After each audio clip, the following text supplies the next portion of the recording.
అస్సలు ఎక్స్పెక్ట్ చేయలేదు నేను. ఫస్ట్ టైం కూడా బనానా చిప్స్ పర్ఫెక్ట్గా వచ్చాయి.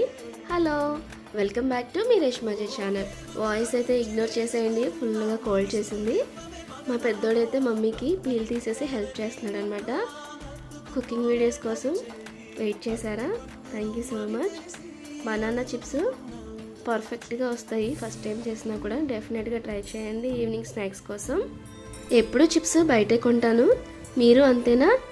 డెఫినెట్గా ట్రై చేయండి. ఏ స్మాల్ టిప్, అరటికాయలు కట్ చేశాక ఎంతసేపు అయినా నల్లగా అవ్వకుండా ఉండాలంటే మజ్జిగ కలిపిన నీటిలో వేస్తే కలర్ చేంజ్ అవ్వకుండా అలానే ఉంటాయి. Try it. ఫస్ట్ టైం మన కుకింగ్ వీడియోస్ చూస్తున్నట్టయితే మన ఛానల్ని ఫాలో చేయండి. తప్పకుండా చిప్స్ ట్రై చేయండి.